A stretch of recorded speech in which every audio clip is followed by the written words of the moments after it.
Malaki naman kita mo, pero bakit parati kang kapos? Dalawa naman income sa family, pero bakit walang ipon? Ang tanong, saan ba napupunta ang pera nyo?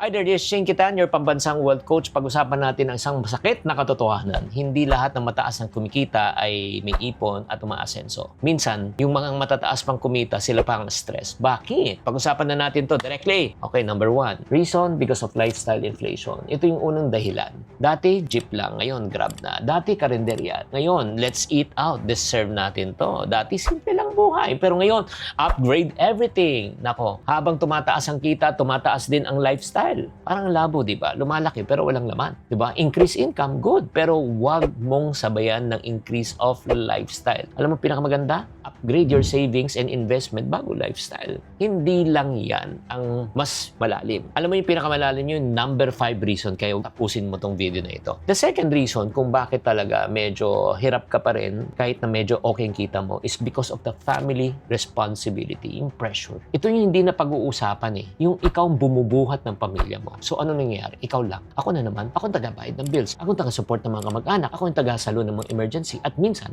ikaw na rin ang retirement plan ng buong pamilya.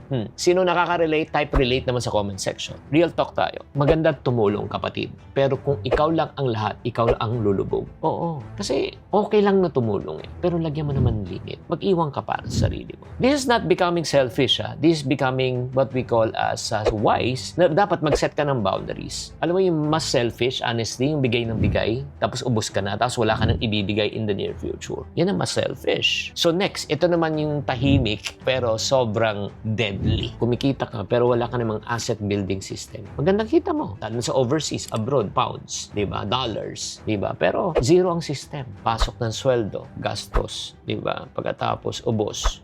And after that, repeat. Sweldo, di ba? Pasok, gastos, ubos. Paikot-ikot lang. Walang emergency fund. Walang investment fund. Nagigets nyo? Wala eh. You are earning but you are not building. Parang tinatawag nating hand-to-mouth existence, paycheck to paycheck. Parang nagtatrabaho ka pero walang napupuntahan. Believe me guys, hindi sapat ang income. Kailangan meron kang system. Oo, may tama kang system. Yung system mo, dapat kumikita ka, nagsisave ka, nag-invest ka, di ba? Nag-grow ang pera mo. Ito pa yung masakit na katotohanan. Kung bakit hindi nagkakasya ang income kahit malaki. Status symbol spending. Middle class trap po to. Classic yan. Yung parang kailangan pakita mo na nag-arrive ka na. Yung parang kailangan, ay naku, bumili sila ng EV, kailangan may EV na rin ako ngayon. Uso na eh. Yung magarbong handaan, magandang travel, para i-post. Para saan, kapatid? Para sabihin na naka-arrive ka na? Wala namang problema kung pinipon mo yan. Wala problema kung kinash mo yan. Pag inutang mo yan, kapatid, you're buying image. You're not buying asset. You're buying stress. At masakit niyan, yung ini-impress mo, wala rin namang ipon. Alam mo, reality. Ang tunay na mayayaman, when they buy car, they buy everything in cash. Oo, lalo kung personal use to.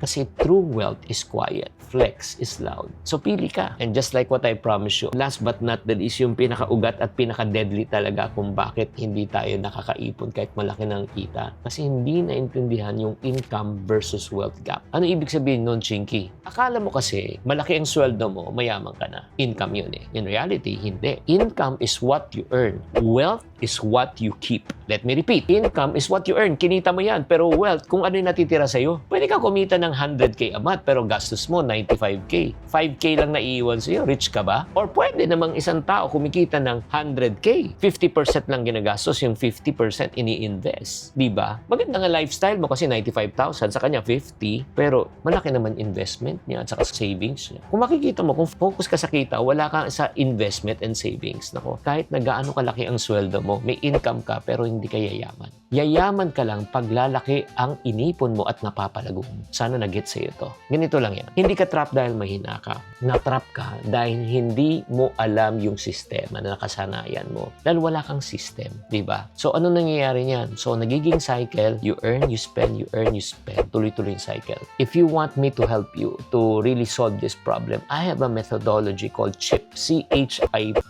Ano ibig sabihin ng CHIP? Okay? Itong CHIP method na ito, this is my financial program that I want to help you to get out of that trap. So if you're interested to learn more about CHIP method, all you need to do is just click the link below para maintindihan mo how does the CHIP method can work for you. So ang final na tanong ko sa iyo right now, ikaw ba yung taong tipong may high income na walang ipon, or may high income ka pero low-key you're building wealth? Nasaan ka dito? Oo. Nasa income ka ba o wealth building ka ba? Comment po below. Maraming salamat. Sana naman na-encourage po kayo dito sa episode na ito. Tatandaan, tamang karunungan, tamang disiplina, ang susi sa pagyaman. Chinky Tan, with over 6 million Facebook followers, 2.8 million YouTube subscribers, and 2.4 million TikTok fans, is now all out to share with you the most practical, simplest path to lasting wealth.